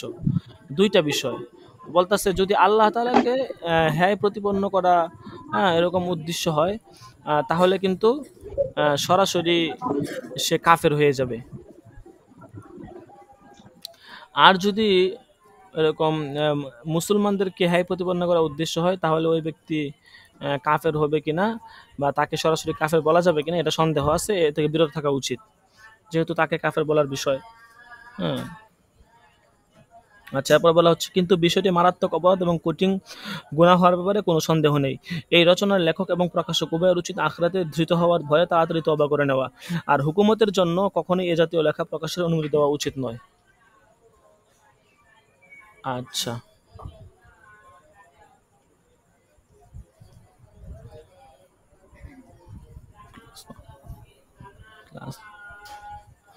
কাদিয়ানী লাহোরি গ্রুপের সাথে সম্পর্ক রক্ষাকারী ব্যক্তির কয়েকটি কুফরি আকীদার হুকুম।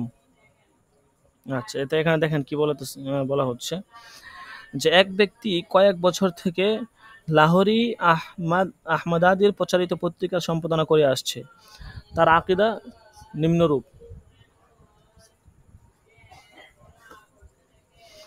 তো দেখেন এখানে কি বলতেছে। একজন অনারব মুসলমান যে আরবি জানে না, তার জন্য নামাজের মধ্যে শাব্দিকভাবে কুরআন মাজিদের মাতৃভাষায় তরজমা করার অনুমতি আছে। মানে ওই যে লাহোরি আহমাদি আর কি, তো তাদের পত্রিকায় একটা লেখা আর কি এরকম, এবং ওই এক ব্যক্তির একটা লেখা আসছে এবং ওই ব্যক্তির আকীদাগুলো এরকম আছে আর কি। তো এখন এরকম আকীদা কোনো সমস্যা হবে কিনা, এইটা আর কি জানতে চাবে এখানে। যে এক নাম্বার হচ্ছে যে একজন অনারব মুসলমান, সে আরবি জানে না, তো তার জন্য নামাজে ওই কি পড়ার তরজমা, মাতৃভাষা তরজমা পড়ার অনুমতি আছে, সে এরকম আকীদা লালন করে আর কি। 2 নাম্বার হচ্ছে ইমাম আবু হানিফা রহমতুল্লাহ আলাইহি ফতোয়া দিয়েছিলেন একজন অনারব মুসলমান যে আরবি পড়তে জানে না, সে নামাজের মধ্যে কোরআনে ফার্সি তরজমা পড়তে পারে। 3 নাম্বার শ্রমজীবী শ্রেণী কিষাণ মজুর এর জন্য রোজা রাখা জরুরি নয়। তাছাড়া রমজানের রোজার জন্য সময় ও মাসের পাবন্দি করাও আবশ্যক নয়। এ জাতীয় লোক কি মুসলমান সাব্যস্ত হতে পারে? তাকে কি ইসলামী কোনো প্রতিষ্ঠানের তত্ত্বাবধানের দায়িত্ব অর্পণ করা যেতে পারে? সে তার আকীদা বিশ্বাস মৌখিক ও লৈখিকভাবে প্রকাশ করে দিচ্ছে। জবাব: যদি এই লোকটি এখনও লাহোরি এবং মির্জাইদের আকীদা বিশ্বাসের সাথে একমত থাকে, তাহলে তার কুফুরের ব্যাপারে কোনো সন্দেহ নেই।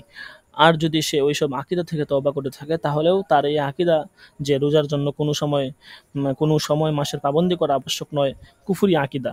নামাজের মধ্যে মাতৃভাষায় কোরআন পড়ার অনুমতির কথাও গুমরাহিপূর্ণ। ইমাম আবু হানিফার দিকে সে যে কথার সম্পর্ক জুড়ে দিয়েছে তাও লাগামহীন, দুরুস্ত নয়। ইমাম সাহেবের উদ্দেশ্য ছিল ভিন্ন কিছু। এমন লক্ষ্যে ইসলামী কোনো প্রতিষ্ঠানের দায়িত্ব অর্পণ করা কোনো ক্রমেই দুরুস্ত নয়। আচ্ছা, আমাদের এখানে মানে 1-2টা জুস মনে হয় ছুটে গেছে। যাই হোক, দেখি পয়েন্ট কয়েকটা ছুটে গেছে, এটা ইনশাল্লাহ আবার করার সময় জুড়ে দিব, সমস্যা নেই। আচ্ছা, এরপরে আমাদের সর্বশেষ পয়েন্ট যেটা ছিল আর কি, এটা অনেক বড়, এটা আর পড়বো না, এটা আপনারা নিজেরা মোতালা করে নিয়েন, এটা পড়তে গেলে আজকে ঘন্টায় চলে যাবে, অন্য পড়া হবে না। সেটা হচ্ছে ইসলামী অনুসলামী দল প্রসঙ্গ, অর্থাৎ পাকিস্তানে বিভিন্ন ধরনের ইসলামী দল, আমাদের বাংলাদেশে যেমন কি আছে খেলাফত মজলিস, এরপরে আপনার কি আছে চরমনাই, এরপরে আছে জামাতে ইসলামী, তারপরে কি আছে হেফাজতে ইসলাম, এরপরে আরো কত দল আছে আমি তো জানি না তোগুলোর নাম, অনেক দল, অভাব নাই, রাজনৈতিক অরাজনৈতিক কত সংগঠন। তো এইটাই আর কি। এখন ইসলামী অন ইসলামিক বিভিন্ন দলের বিভিন্ন দল সম্পর্কে তাদের চিন্তা চেতনা, তাদের আকীদা বিশ্বাস নিয়ে আর কি কথা বলবে। যেমন আপনি ওই ইসলামী দল, অনেক নাম না বললাম, অনেক দল আছে যারা হচ্ছে আপনার গণতন্ত্রের ভিত্তিতে গণতন্ত্রকে কায়েম করে বা গণতন্ত্রের কে সামনে রেখে আইডল বানিয়ে সেটার উপর ভিত্তি করে তারা হচ্ছে আর কি খেলাফত কায়েম করতে চাচ্ছেন। এরকম অনেক ইসলামী দল কিন্তু আছে বাংলাদেশে।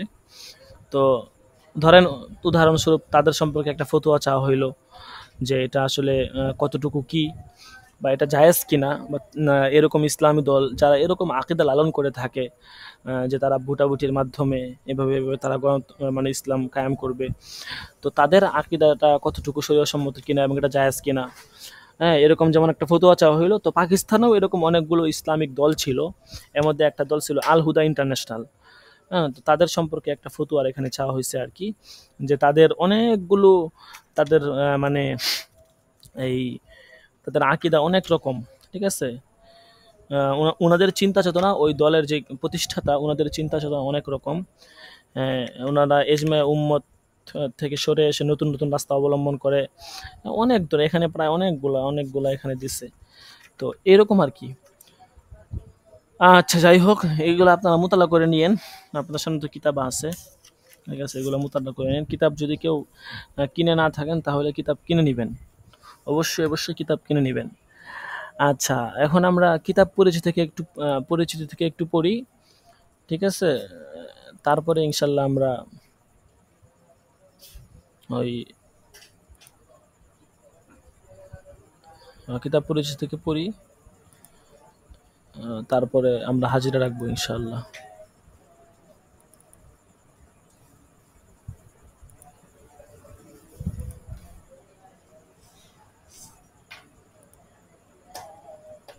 কিতাব পরিচিতি, তো আমরা মনে হয় কত পৃষ্ঠা যেন পড়তেছিলাম, 200,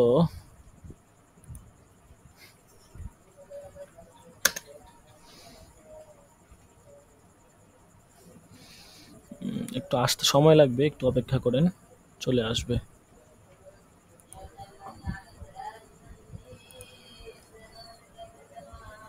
হ্যাঁ, আমরা এখানেই ছিলাম। আজকে আমাদের পয়েন্ট ছিল কিতাবুল খেরাস, গত সপ্তাহে আমরা পড়ছিলাম ইখতিলাফু আবি হানিফা ওয়া ইবনে আবি লাইলা। আমরা কিতাব পরিচিতি পড়তেছি, মানে কোন কিতাবের কি কাজ, কিতাবের নাম, হ্যাঁ। প্রথমে আমরা ফিকহি কিছু কিতাবাদি পড়তেছি, এরপরে প্রসিদ্ধ যখন আমরা তামরিন শুরু করব এর আগে প্রসিদ্ধ কিছু ফিকহি কিতাবের আলোচনা করব যেগুলো থেকে দলিল দেওয়া হয়। এগুলো কিন্তু প্রসিদ্ধ কিতাব, এগুলো মাসলা মাসাইলের কিতাব। দেখেন এখানে বলা হচ্ছে যে টিকা আবুল ওয়াফা আফগানি রহমতুল্লাহ আলাই, ভারতের হায়দ্রাবাদ দাক্ষিণাত্যের লাজনাতু ইয়াহিয়াল মায়ারিফিন নুমানিয়া প্রকাশনী হতে 226 পৃষ্ঠার এক ভলিউমে কিতাবটি প্রকাশিত। কিতাবটি হানাফি মাযহাবের একেবারে শুরুর দিকের কিতাব। ইমাম আবু হানিফা রহমতুল্লাহি আলাই ও আবু ইউসুফ রহমতুল্লাহি আলাই উভয়ের রায় জানার জন্য এই কিতাবটিকে সবচেয়ে নির্ভরযোগ্য মাধ্যম মনে করা হয়। অনেক নির্ভরযোগ্য একটা কিতাব এটা। আবু জোহরা রহমতুল্লাহ আলাই বলেন, এই কিতাবে যেসব মাসআলা রয়েছে তা ইমাম আবু হানিফা এর ফিকহি দক্ষতা ও তার উজ্জ্বল আলোকবর্তা থেকে সরাসরি আহরিত। তার মানে আমরা বুঝলাম এই কিতাবটা কি অনেক গুরুত্বপূর্ণ। আচ্ছা, আপনারা এটা স্ক্রিনে দেখতে পারেন নাই তো আমাকে বলবেন না? আপনারা কি কিতাবটা স্ক্রিনে দেখতে পারতেছেন?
শোনা যাচ্ছে?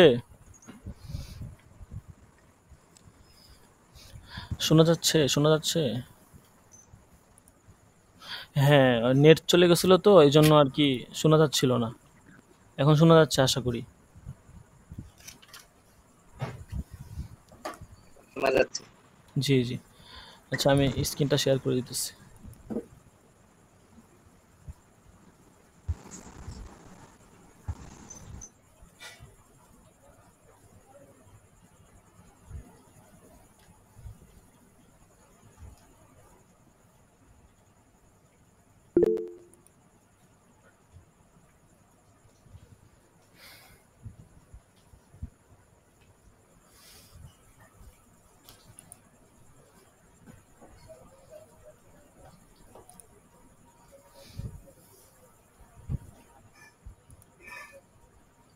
আপনারা কি কিতাব পরিচিতি কিতাবটা দেখতে পারতেছেন?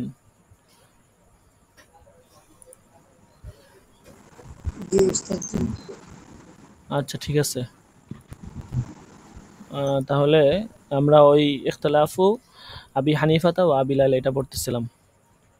তো এটা শেষ করে ফেলছি, যেটা হচ্ছে আপনার খুব গুরুত্বপূর্ণ একটা কিতাব, একদম হানাফি মাযহাবের শুরুর দিককার কিতাব, এবং এই কিতাবের মাধ্যমে ইমাম আজম রহমতুল্লাহি আলাইহি ওনার রায়গুলো খুব সহজে জানা যায়।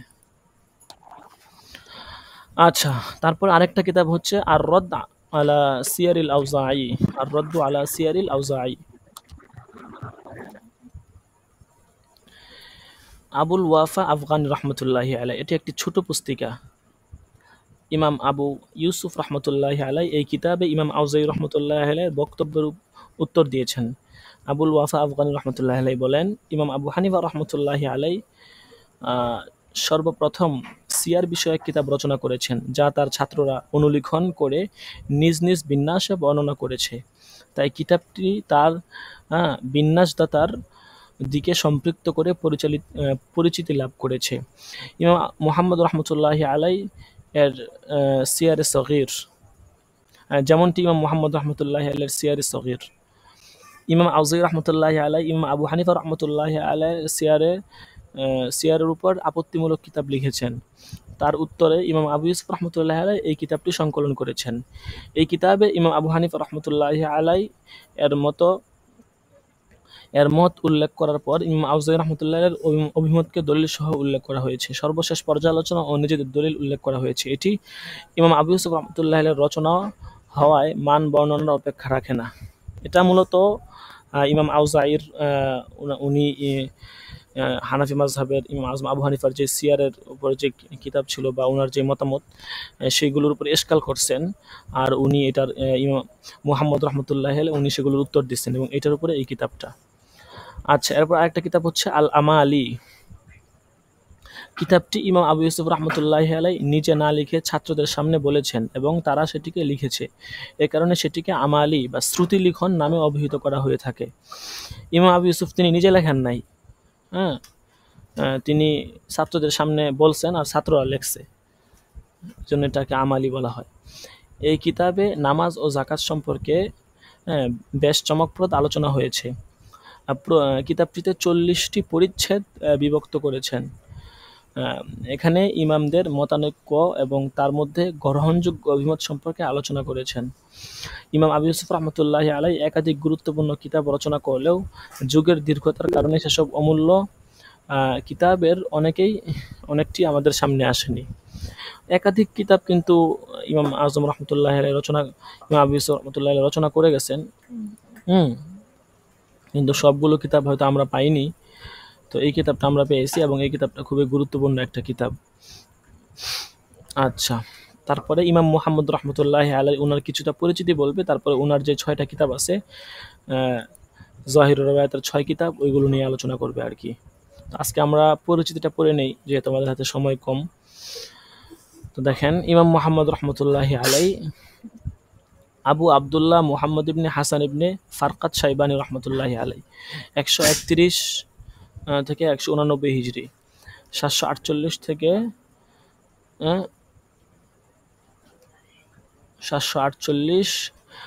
804 খ্রিস্টাব্দ।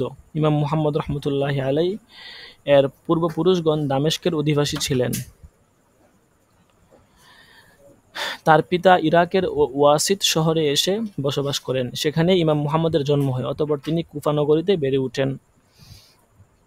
তার প্রসিদ্ধ শায়েখ ইমাম মুহাম্মদ রহমতুল্লাহি আলাই, হ্যাঁ, ওনার প্রসিদ্ধ কয়েকজন শায়েখের নাম বলবে।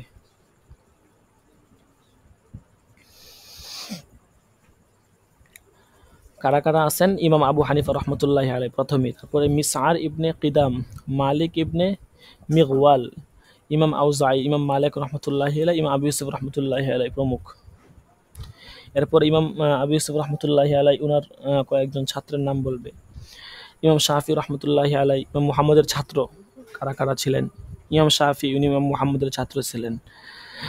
আবু ওবাইদ কাসিম ইবনে সাল্লাম, হিশাম ইবনে ওবাইদুল্লাহ, আলী ইবনে মুসলিম তুসি, আমর ইবনে আবু আমর হাররানি, আবু হাফস আল কাবির। ইমাম মুহাম্মদ রহমতুল্লাহ আলাই বলেন, আমার পিতা 30,000 দিরহাম রেখে গেলে তার মধ্যে নাহু এবং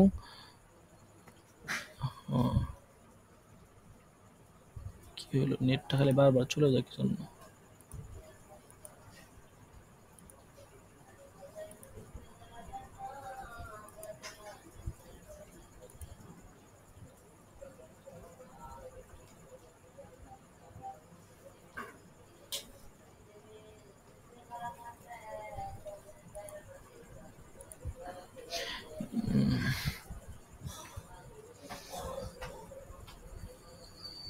নেটটা নেটটা স্লো, বুঝতে পারছেন? যার কারণে নেটটা একটু বারবার ডিস্টার্ব করতেছে, একবার আসে একবার যায়, এরকম একটা অবস্থা আর কি। নেট স্লো, বুঝতে পেরেছেন? যার কারণে নেটটা একটু ডিস্টার্ব করতেছে।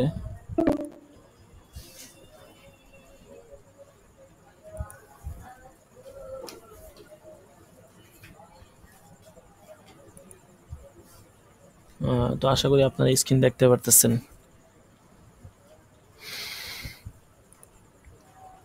তো ইমাম মুহাম্মদ রহমতুল্লাহ আলাই ওনার ছাত্রদের নাম বলা হলো। তারপরে উনি বলেন যে আমার পিতা 30,000 দিরহাম রেখে গেলে তার মধ্যে নাহু এবং কবিতা শিক্ষায় 15,000 দিরহাম ব্যয় করি, আর ফিকহ ও হাদিস শিক্ষায় বাকি 15,000 দিরহাম ব্যয় করি। দেখছেন এলেমের পিছনে ওনারা কত টাকা পয়সা ওনারা ব্যয় করেছেন। 30,000 দিরহাম কিন্তু অনেক টাকা। আপনি ইয়া করেন, আমি একটা হিসাব বের করে দেখাই। যদি আমি গুগলে লিখে সার্চ দিই যে 1 দিরহাম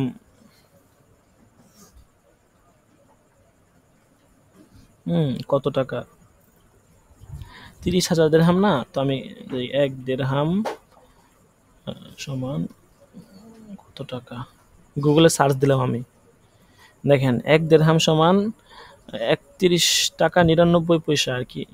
ঠিক আছে, তো আমি গুণ দেই 31 টাকা 99 পয়সা ইন্টু 30,000, প্রায় কত টাকা দেখছেন নি? একক, দশক, শতক, হাজার, অযুত, লাখ, নিযুত, আপনার 9,59,700 টাকা। দেখছেন এলএম শিখার পিছনে ওনারা কত টাকা ব্যয় করছে? ইমাম মুহাম্মদ রহমতুল্লাহ আলাইহি 9,59,700 টাকা। আর আমরা 100 টাকা 200 টাকা ব্যয় করতে পারি না। এই আমাদের অবস্থা আর কি। 9,59,000 তখনকার যুগের টাকা, এখনকার যুগে এটা তো কত টাকা হবে হিসাব করেন। তখনকার যুগে এই টাকা ছিল, হ্যাঁ। তো এত টাকা ব্যয় করছেন তখনকার যুগে, এখনকার যুগে তো এটা 20 টাকার সমপরিমাণ। তো আপনার ওনার পিতা টাকা রেখে গেছে, উনি এগুলা দিয়ে ঘর বাড়ি বানানোর চিন্তা করেন নাই, হ্যাঁ, ওনার দুনিয়া সাজানোর চিন্তা করেন নাই, এলেম শিখার চিন্তা করছে। দেখছেন, আর আমরা মনে করেন ঠেকাই পরে কিতাবাদি কিনি আর কি। তো এই হচ্ছে আমাদের আর ওনাদের পার্থক্য। এই জন্যই ওনারা এত আজকে ওনাদের এই হালত আর আমাদের এই হালত।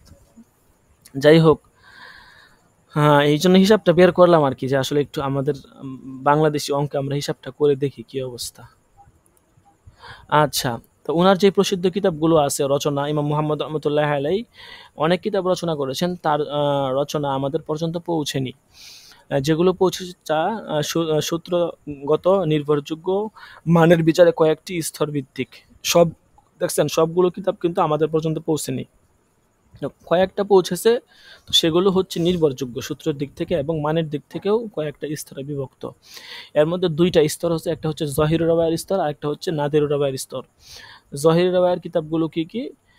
জহির রাওয়ায়াতের সংজ্ঞা, এরপরে জহির রাওয়ায়াতের কিতাব বলবে আর কি এখানে। ইনশাল্লাহ এটা আগামী দরসে আমরা ইনশাল্লাহ পড়বো। জহির রাওয়ায়াতের কিতাব আর নাদির রাওয়ায়াতের কিতাব ইনশাল্লাহ আগামী দরসে আমরা পড়বো। জহির রাওয়ায়াত কাকে বলে, নাদির রাওয়ায়াত কাকে বলে, জহির রাওয়ায়াতের কিতাব কি কি, নাদির রাওয়ায়াতের কিতাব কি, এগুলো তো আপনারা মোটামুটি জানেন। তারপরে ইনশাল্লাহ আমরা পড়বো। আচ্ছা, তো আমাদের তো আলহামদুলিল্লাহ সময় হয়ে গেছে, প্রায় 10:30 বেজে গেছে। তো আমরা এখন তামরিন সংক্রান্ত কিছু আলোচনা করি, তারপরে ইনশাল্লাহ একসাথে হাজিরা ডেকে নিব। তামরিন সংক্রান্ত আলোচনাটা করে নিই। কারো যদি কোনো প্রশ্ন থাকে তাহলে করতে পারেন এই সুযোগে। আমরা এখন তামরিন সংক্রান্ত আলোচনায় চলে যাব।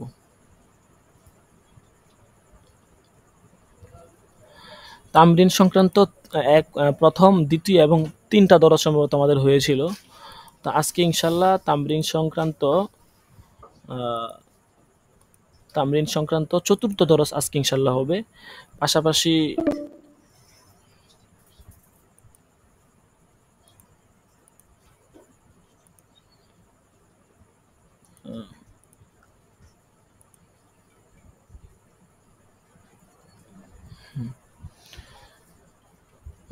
তামরিন সংক্রান্ত 4র্থ দরস আজকে হবে। পাশাপাশি 4র্থ দরসের পাশাপাশি 5ম দরসটা হয়ে যাবে ইনশাল্লাহ। আচ্ছা,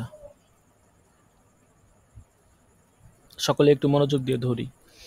তামরিন সংক্রান্ত 4র্থ দরস।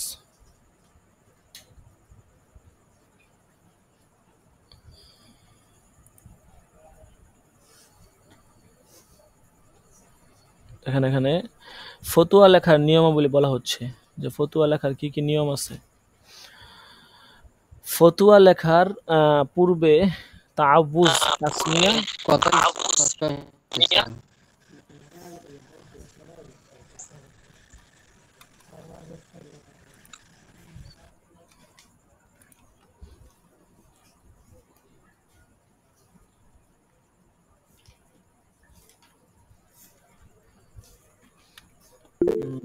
আমার কথা কি শুনতে পারতেছেন আপনারা? একটু স্পষ্ট আসতেছে আর কি, আসলে আওয়াজ হচ্ছে। শুধু আওয়াজ হচ্ছে, স্পষ্ট শোনা যাচ্ছে না? মানে ভালো মতো শোনা যায় না আর কি। আটকে আটকে আসে। আটকে আটকে আসার তো কথা না। আমার এখানে তো সমস্যাটা না, সমস্যাটা তো মাউসের ইয়াটার কাজ। এখন আবার ঠিক আছে, এখন আমি ক্লিয়ার শুনতে পাচ্ছি শুরু থেকেই। স্ক্রিনটা কি দেখা যায়? জি দেখা যাচ্ছে। আচ্ছা,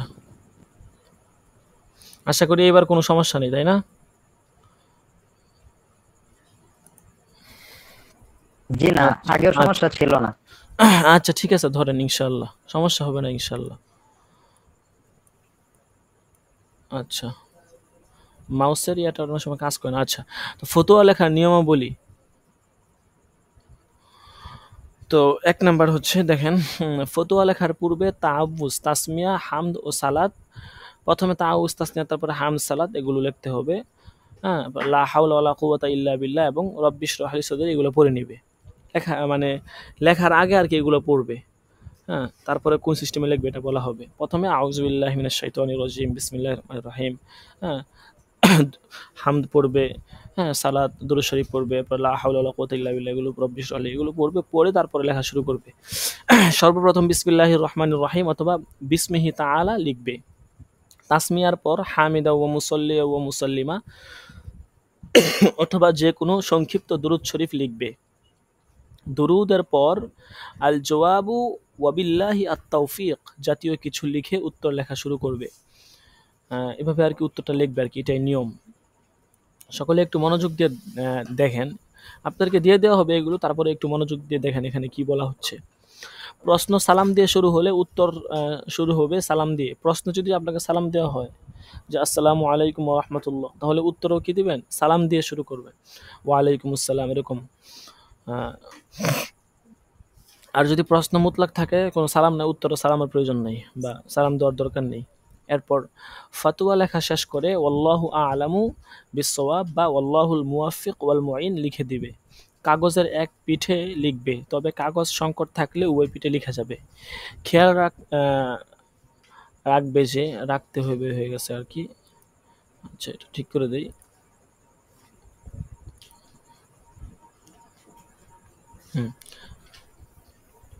খেয়াল রাখবে যে এক সাইডের লেখা অপর সাইডে কোনোভাবে যেন দৃষ্টিগোচর না হয়, মানে এমনভাবে লিখবে না যাতে এক পাশের লেখা আরেক পাশে দেখা যায়। আচ্ছা, এরপরে হচ্ছে পঞ্চম, এই ছিল চতুর্থ দরস আর কি। তো আশা করি কারো বুঝতে অসুবিধা হয় নাই। কোনো পয়েন্ট বা কোনো কিছু বোঝার যদি সমস্যা থাকে এটা সাথে সাথে বলবেন, ইনশাল্লাহ বুঝিয়ে দেওয়া হবে। আজকে এখানে শুধু নিয়ম বলা হচ্ছে, কোন সিস্টেমে আপনারা লিখবেন, কিভাবে লেখা শুরু করবেন, ঠিক আছে। তারপরে ইনশাল্লাহ আপনারা যখন প্র্যাকটিক্যালি লিখবেন তখন ইনশাল্লাহ এই বিষয়গুলো আপনাদের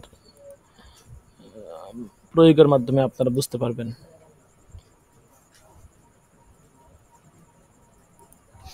আচ্ছা, এরপরে হচ্ছে পঞ্চম দরস, তামদিন সংক্রান্ত পঞ্চম দরস।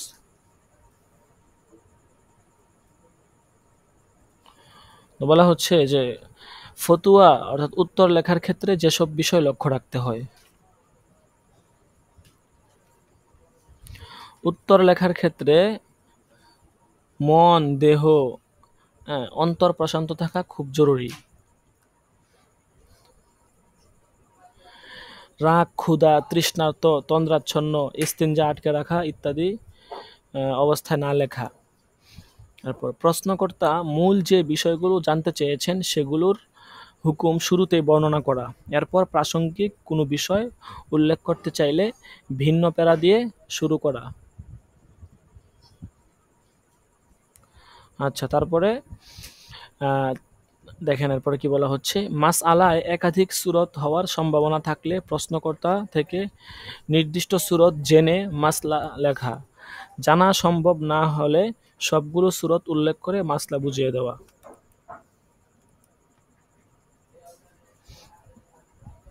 এরপরে শুধু হা না দিয়ে উত্তর শেষ না করা, বরং প্রশ্নের মূল বিষয়টি জবাবে উল্লেখপূর্বক হুকুম লিখে দেওয়া, যাতে করে কখনো যদি প্রশ্নটি হারিয়েও যায় মাসআলা বুঝতে যেন সমস্যা না হয়। সাধারণ লোক তথা আওয়ামদের ক্ষেত্রে ইখতিলাফ উল্লেখ না করা, সরাসরি মুফতাবিহি কওল লিখে দেওয়া। তবে প্রশ্নকর্তা আলেম হলে ইখতিলাফ উল্লেখ করা যেতে পারে যদি তিনি চান, অন্যথা উল্লেখ না করা। অনেকে ফতোয়ার ক্ষেত্রে ইখতিলাফ উল্লেখ করেন, ইখতিলাফ উল্লেখ করবেন না। আপনার কাছে ফতোয়া চাওয়া হয়েছে, ইখতিলাফ না, আপনি জাস্ট মুফতাবিহি কওল যেটা আমলযোগ্য কওল ফতোয়াটা লিখে দিবেন, ব্যাস এটাই হচ্ছে আপনার কাজ। তারপরে উত্তর সুস্পষ্ট, পরিচ্ছন্ন, সুন্দর লিখন শৈলী ও সাজানো গোছানো হওয়া, যাতে সবাই ব্যাখ্যা ছাড়াই সহজে বুঝতে পারে। বাংলা, আরবি ও উর্দু এই তিন ভাষায় লিখনশৈলী রপ্ত করে ফেলা।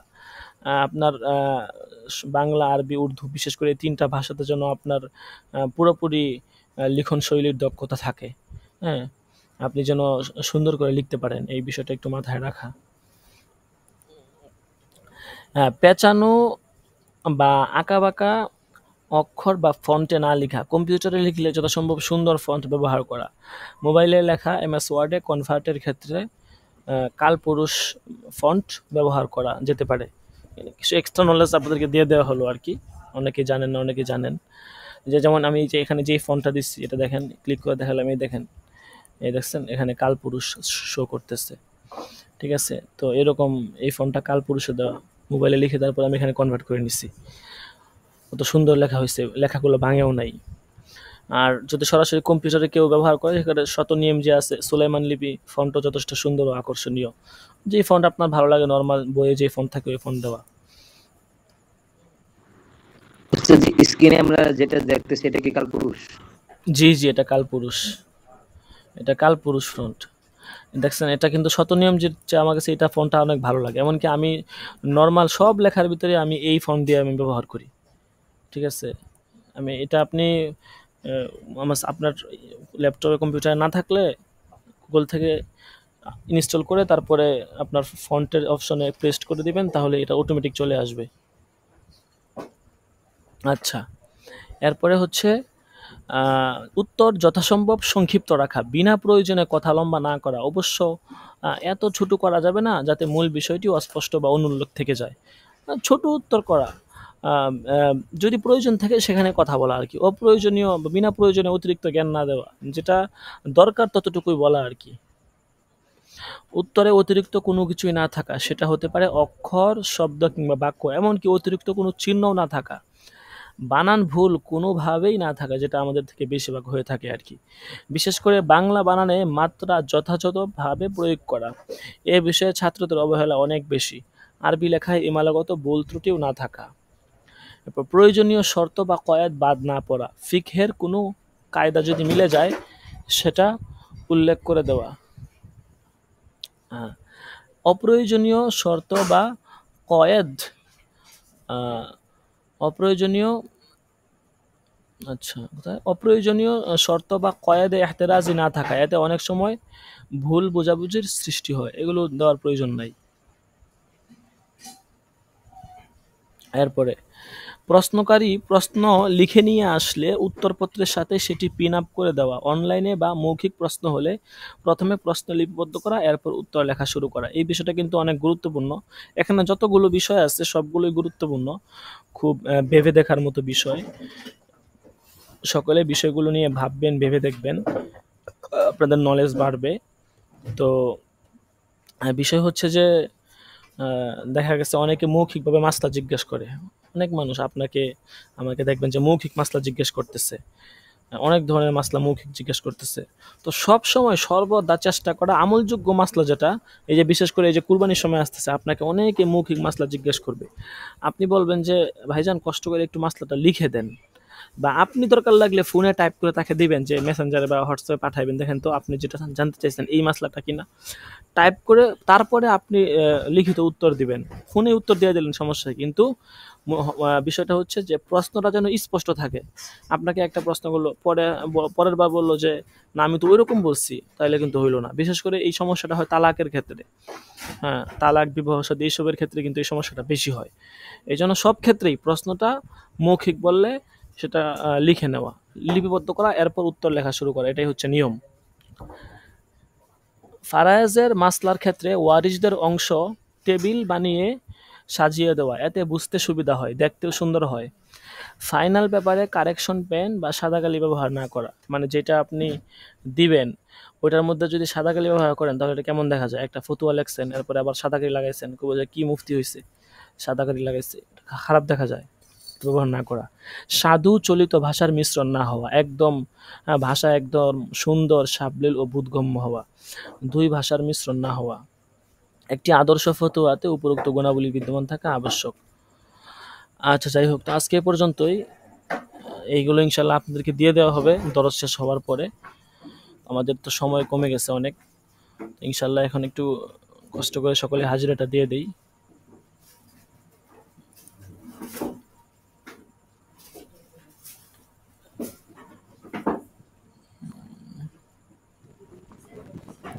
আজকে 12 নম্বর দরজ, আপনাদের রুল লং অনুযায়ী হাজিরা হবে, মানে যার রুল লং যত আগে তার হাজিরা তত আগে হবে। আপনারা হাজিরা দিয়ে দিবেন। আপনারা ওই অবস্থা বুঝে আপনারা মিউট হয়ে আনমিউট করে নেবেন। আচ্ছা, প্রথমে 1 জুনায়েদ আল হাবিব। জি। 3 রাকিবুল ইসলাম। 3 রাকিবুল ইসলাম। 6 ইব্রাহিম খলিল। ইব্রাহিম খলিল নাই, উনি নাকি হজ করতে গেছেন। ইব্রাহিম খলিল নাই, উনি নাকি হজ করতে গেছেন। 8 আবু তাহের। 9 মোহাম্মদ ইউসুফ। মোহাম্মদ ইউসুফ 9। ভাই মোহাম্মদ ইউসুফ 9। 13 মুসাব্বির হোসেন। 13 মুসাব্বির হোসেন। মুসাব্বির হোসেন নেই। 14 আরমান হোসেন। 15 আব্দুল আহাদ। 16 জাভেদ হুসাইন।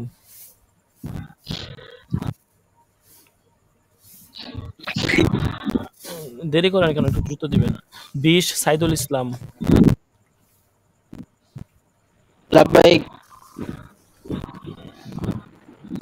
22 জাহিদুল ইসলাম। লাব্বাইক 23 মাহফুজ বিন কাসেম। লাব্বাইক 26 আল মামুন। আল মামুন 26 নেই। 27 মাহফুজ সওদাগর। মাহফুজ সওদাগর 27। 28 মনির লাব্বাইক আছে মাহফুজ সওদাগর। 28 মনিরুজ্জামান। মনিরুজ্জামান 28। 29 রফিকুল ইসলাম।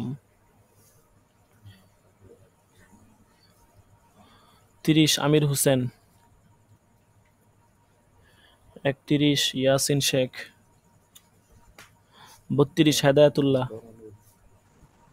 লাব্বাইক 33 মিজানুর রহমান। 35 মোহাম্মদ আরাফাত। 37 আল আমিন তুষার।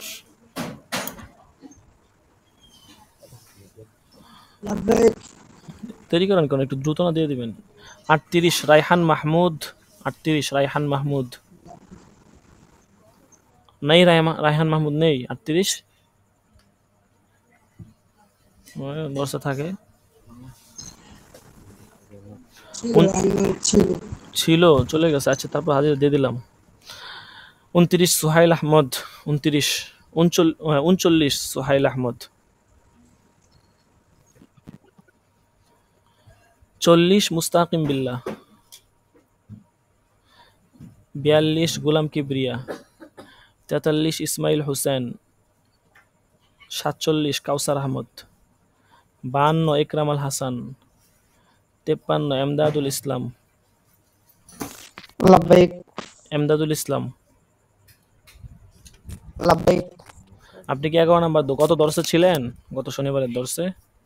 জি জি তো জি ছিলেন, হাজিরা দেন নাই কেন? হাজিরা দিতে না পারলে বলে দিবেন। আমরা হাজিরা তো দিছি তো, আমরা তো হাজিরা উঠে না নাই। হাজিরা দিছি তো আমি। হাজিরা উঠে নাই তো। হুম। আচ্ছা, ঠিক আছে। তো আজকে এ পর্যন্তই। আর আপনাদের যেই তামরিনের শিটগুলো আছে ইনশাল্লাহ দিয়ে দেওয়া হবে। দরস ইনশাল্লাহ ভিডিও। আমি জি, হাজিরা দিতে পারি না। রাকিব হাসান। দাঁড়ান দেখি আপনারটা কত নাম্বার দেখালা? 3। 3 নম্বর। আচ্ছা, ঠিক আছে। আপনার তো গাইন পরেই যাচ্ছিল। আপনার কি নেটের সমস্যা নাকি?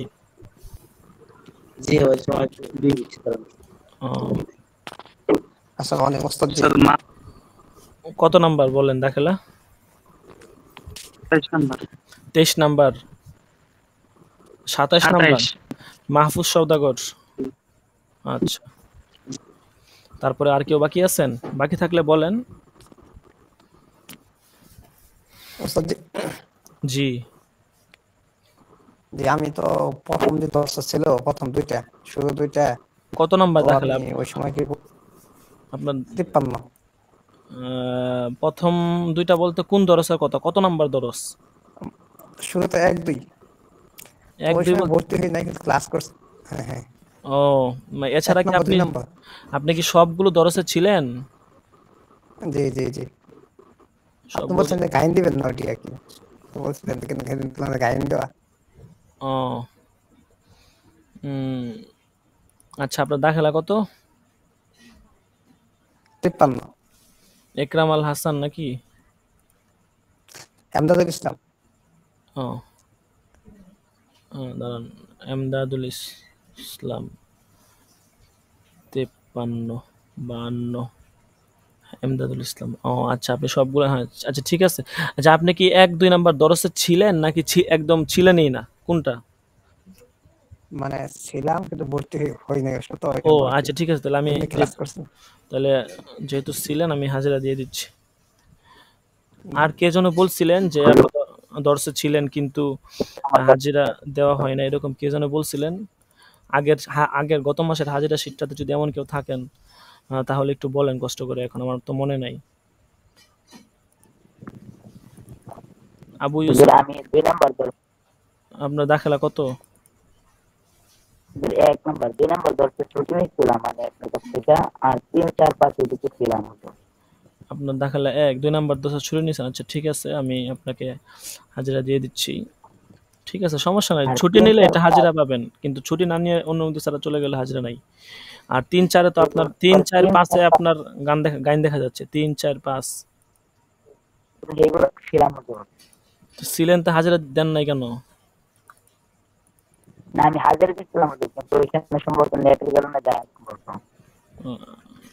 আচ্ছা ঠিক আছে, যদি এবার একটু ছাড় দেওয়া হলো, সামনে থেকে যদি কখনো হাজিরা দিতে না পারেন আমাকে ক্লাস শেষ হওয়ার পর সাথে সাথে জানায় দিবেন, অথবা হাজিরা শেষ হওয়ার পরে আপনি জানায় দিবেন। মোট কথা, ক্লাসে যদি কোনোভাবে কথা বলতে না পারেন, নেটে সমস্যা হয় বা কোনো সমস্যা করে জানাতে না পারেন, তাহলে দরস শেষ হওয়ার পর সাথে সাথে মেসেঞ্জারে ইনবক্সে জানায় দিবেন বা গ্রুপে জানায় দিবেন যে আমি এত নাম্বার আমার হাজিরা দিতে পারি না নেটের সমস্যার কারণে।